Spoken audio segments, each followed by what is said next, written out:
IPL 2024 अब over हो चुका है और अब बारी है टी20 वर्ल्ड कप 2024 की। एक तरफ टी20 वर्ल्ड कप का आगाज होगा और दूसरी तरफ शुरू हो जाएगी टीम इंडिया के नए कोच की खोज। बीसीसीआई ने इसका आवेदन दे दिया है और आईपीएल के खत्म होते ही इंडियन टीम तो वर्ल्ड कप की तैयारियों में लग जाएगी और बीसीसीआई शुरू कर देगी कोच ढूंढने की प्रक्रिया।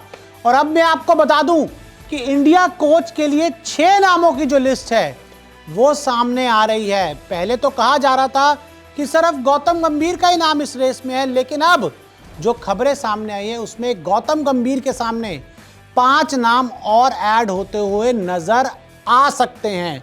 कौन कौन से वो नाम है मैं आपको इस रिपोर्ट में बताता हूं। तो देखिए, सबसे पहला नाम तो खुद है गौतम गंभीर का।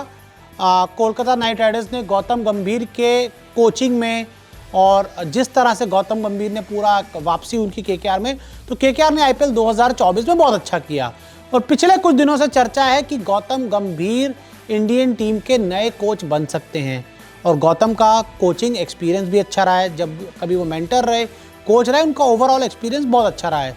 और कहा भी जाता है कि एक ऐसे खिलाड़ी हैं जो कभी हार नहीं मानते, हमेशा मैदान पर जीतना चाहते हैं और इंडियन टीम में शायद उसी भूख की जो कमी है ना, वो पिछले कुछ समय से नजर आ रही है। तो ऐसे में गौतम गंभीर एक अच्छे विकल्प हो सकते हैं, लेकिन क्या केकेआर गौतम गंभीर को छोड़ने के लिए तैयार होगी, ये सबसे बड़ा सवाल है। क्योंकि शाहरुख खान इनको अगले 10 साल तक केकेआर का कोच बनाकर रखना चाहते हैं, तो इनके नाम के ऊपर एक क्वेश्चन मार्क आ जाता है। तो अब आगे बढ़ते हैं और आपको बताते हैं कि वो कौन कौन से 5 नाम हैं जो गौतम गंभीर को टक्कर दे सकते हैं इस रेस में। वीवीएस लक्ष्मण, फिलहाल वीवीएस लक्ष्मण एनसीए के हेड हैं। पूरा जो इंडियन क्रिकेट की नेशनल क्रिकेट एकेडमी है वो वीवीएस लक्ष्मण के अंडर है और हमेशा ऐसा पीछे भी देखा गया है कि एनसीए के हेड जैसे इससे पहले द्रविड़ थे, तो फिर वो आके इंडियन टीम के कोच बन गए। और पिछले कुछ समय से चर्चा है कि वीवीएस लक्ष्मण भी इंडियन टीम के कोच बन सकते हैं। लेकिन दिक्कत ये है कि जो वीवीएस लक्ष्मण है वो ज़्यादा समय के लिए अपने परिवार से दूर नहीं रहना चाहते। अब ये बेंगलोर में रहते हैं तो उन्होंने अपनी जो फैमिली है उनको भी बेंगलोर बुला लिया है, तो ज़्यादा ये ट्रैवल नहीं करते हैं। तो ऐसे में इंडियन टीम का अगर आप कोच बनते हैं तो आपको 10 महीने लगातार ट्रैवल करना होता है। 10 भी छोड़ दीजिए, चलिए कम से कम आपको 9 महीने तो लगातार ट्रैवल करना होगा और उन 9 महीने में आप लगातार ऑन रोड हो गए।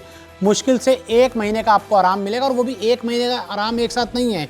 एक सीरीज़ मान लीजिए 10 तारीख को खत्म हुई तो अगली 20 को शुरू होनी होगी या 17 को शुरू होनी होगी, तो 1-2 दिन के लिए घर आओगे, फिर आप विमान पे चढ़े जाओगे। और अब थोड़ा एक एज भी होती है और आदमी चाहता है अपने बच्चों के साथ भी टाइम स्पेंड करे। तो ऐसे में वीवीएस लक्ष्मण का नाम तो आ रहा है, लेकिन वो रेस में अब खुद आना चाहेंगे कि नहीं, एक बड़ा सवाल है। आगे बढ़ते हैं। स्टीफन फ्लेमिंग, बीसीसीआई का जो प्रेस रिलीज आया था उसमें क्लियरली लिखा गया था कि हमने किसी भी ऑस्ट्रेलियन क्रिकेटर को संपर्क नहीं किया है, लेकिन स्टीफन फ्लेमिंग न्यूजीलैंड के क्रिकेटर हैं और इनकी कोचिंग में पिछले कुछ सालों में चेन्नई सुपर किंग्स का भी परफॉर्मेंस बहुत अच्छा रहा है और इनको एक बड़ा काम आदमी माना जाता है, बड़ा काम कोच माना जाता है, बड़ा शांत आदमी माना जाता है। और उम्मीद है कि स्टीफन फ्लेमिंग भी इंडियन टीम के कोच बन सकते हैं। जिस तरह से एक इनका ऑरा है, इनकी प्रेजेंस है, तो एक इंडियन क्रिकेट टीम में एक कामनेस भी ला सकते हैं और फाइटिंग स्पिरिट है इनमें।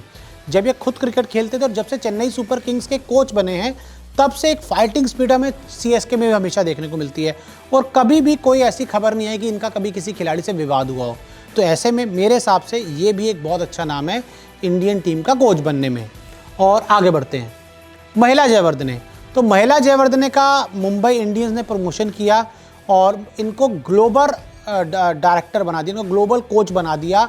मुंबई इंडियंस की जितनी भी फ्रेंचाइजी खेली जाती है, मुंबई इंडियंस जितना भी क्रिकेट खेलती है, उसकी सबकी निगरानी महिला जयवर्धन ने कर रहे हैं। जैसे इनकी एमिरेट्स में एक टीम है, अफ्रीका में एक टीम खेलती है, मुंबई इंडियंस खुद खेलती है, तो इनकी 5-6 जगह अलग अलग टीम्स हैं जो एमआई के अंडर खेलती हैं और उसमें सबसे बड़े जो हेड पे हैं वो महिला जयवर्धन हैं। तो क्या एमआई की पोजीशन छोड़कर ये इंडियन टीम का कोच बनना चाहेंगे? क्योंकि देखिए लीग्स का क्या होता है, 2 महीने के लिए आप आईपीएल में जुड़ते हो और बीच बीच में जो लीग होती है 15 दिन, 20 दिन, 30 दिन की लीग रहती है, तो आपको बीच बीच में आराम का काफ़ी विंडो मिल जाता है। पैसे की तो कोई वैसे भी दिक्कत नहीं है, आपको फैमिली के साथ टाइम स्पेंड करने को भी मिल जाता है। और मान लीजिए 2 महीने का आईपीएल, तो बीच में लंका जाना कोई बहुत ज़्यादा दूर नहीं है। लेकिन अगर इंडियन टीम के कोच बन जाएंगे तो आपको 10 महीने श्रीलंका से दूर रहना पड़ेगा और इंडियन टीम हमेशा ऑन रोड रहती है, हमेशा मतलब ट्रैवल करती रहती है। और बीच में मान लीजिए आईपीएल के दौरान इनको बोल दिया जाएगा कि आप आओ कोई नया टैलेंट देखो तो तब भी इनकी जिम्मेदारी लग जाएगी। तो ऐसे में महिला जयवर्धने एक अच्छा विकल्प हो सकते हैं, लेकिन इंडियन टीम के साथ कितना जेल कर पाएंगे, कितना कुछ सिखा पाएंगे, ये देखने वाली बात है। आगे बढ़ते हैं। और वीरेंद्र सहवाग, देखिए अभी इनका जो नाम है ना वो रेस में तो बहुत ज़्यादा नहीं है, लेकिन इससे पहले जब भी इंडियन क्रिकेट टीम में नए कोच को लाने का प्रोसेस हुआ है, राहुल द्रविड़ वाले एपिसोड से पहले वीरू भाई वीरेंद्र सहवाग हमेशा से रेस में रहे हैं और कई बार तो इनको डायरेक्ट बोला भी गया आप इंडियन टीम के कोच बन जाएंगे, लेकिन आखिर में वो कोच बने नहीं। और एक बार इन्होंने कहा था कि मेरी सेटिंग नहीं थी, वो बयान आया था इनका, एक इंटरव्यू में उन्होंने बयान दिया था कि मेरी सेटिंग नहीं थी। हालांकि अगर वीरेंद्र सहवाग कोच आते तो मेरे हिसाब से एक बहुत अच्छा विकल्प होंगे, एक बहुत अच्छे आदमी हैं, एक बहुत कूल रहने वाले आदमी हैं और नो नॉनसेंस क्रिकेटर हैं, यानी कि किसी की भी कोई फालतू की बात नहीं सुनेंगे। कोच की जो प्रॉपर भूमिका है वो निभाएंगे और इनको कोई भी सीनियर खिलाड़ी आकर ये नहीं बोल पाएगा कि नहीं ऐसा करो वैसा करो। ये जो बताएंगे सीनियर खिलाड़ियों को भी ऐसा करना पड़ेगा और इंडियन टीम का हर सीनियर खिलाड़ी इनकी बहुत रिस्पेक्ट करता है, बहुत आदर करता है, बहुत सम्मान करता है, क्योंकि वीरेंद्र सहवाग के रिश्ते सभी से बहुत अच्छे रहे हैं। और एक बात इनके बारे में बहुत अच्छी कि ये जो दिल में है वो इनकी ज़बान पर है। ऐसा नहीं होगा कि दिल की बात ज़बान पर नहीं लाते या दिमाग की बात ज़बान पर नहीं लाते, जो फील करते हैं वो बताते हैं और कुछ मतलब एकदम क्लियर पिक्चर दिखाते हैं। तो अगर कोच बनते हैं वीरेंद्र सहवाग तो मुझे लगता है इंडियन टीम के लिए अच्छा होगा। और एक और जो नाम है हरभजन सिंह का, बज्जूपा, अभी कुछ दिन पहले एक इवेंट में मीडिया ने उनसे बातचीत की थी, हमने भी इंटरव्यू किया था जहां पर हमने उनसे सवाल पूछा था कि आप इंडियन टीम के कोच बनना चाहेंगे, तो उनका बड़ा सिंपल सा आंसर आया था कि मैं इंडियन क्रिकेट टीम के लिए सेवा करने के लिए, इंडियन क्रिकेट टीम के लिए हमेशा तैयार हूँ, मुझे कोई भी दिक्कत नहीं है। लेकिन वही आएगा ना कि क्या बीसीसीआई अप्रोच करेगा, क्योंकि ये जो सीनियर क्रिकेटर्स हैं ये नहीं चाहेंगे, चाहे हरभजन सिंह हो गए, वीरेंद्र सहवाग हो गए, गौतम गंभीर हो गए, ये नहीं चाहेंगे कि यार फिर रायता टाइप का फैले। अगर बीसीसीआई उनको कोच बनाना चाहती है तो डायरेक्ट इनके पास जाए, डायरेक्ट इनसे बात करे और डायरेक्ट इनको ऑफर दे। जैसे वीरेंद्र सहवाग भी कई बार पहले बोल चुके हैं कि भाई हम ये लिस्ट में नहीं घुसेंगे, आप हमें डायरेक्ट बताओ कि आप हमें डायरेक्ट कोच बनाना चाहते हो और हमारी जो सैलरीज़ हैं उसको भी अच्छा करो तो हम इंडियन क्रिकेट के लिए तैयार हो जाएंगे। और सेम विद गौतम गंभीर। तो ऐसे में जो इंडिया के जो 3 बड़े नाम हैं, चाहे हम हरभजन सिंह की बात करें, चाहे हम वीरेंद्र सहवाग की बात करें, ये तो महिला जयवर्धने हो गए, ये स्टीफन फ्लेमिंग हो गए, ये वीवीएस लक्ष्मण हो गए, ये गौतम गंभीर, 4 नाम।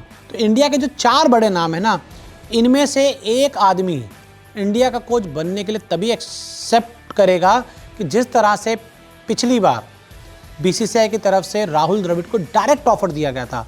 अगर इन चारों को डायरेक्ट ऑफर दिया जाएगा तभी ये कोच के पद के लिए आवेदन भरेंगे या इनको कंफर्मेशन दिया जाएगा तभी ये इंडियन टीम का कोच बनेंगे, वरना ये लिस्ट में अपना नाम भी नहीं देंगे। तो ऐसे में आपके हिसाब से इंडियन टीम का अच्छा कोच कौन हो सकता है, कौन इंडियन टीम के लिए रोहित शर्मा, विराट कोहली, जसप्रीत बुमराह को गाइड करने के लिए एक अच्छा लीडर हो सकता है, आप हमें कमेंट करके ज़रूर बताएं।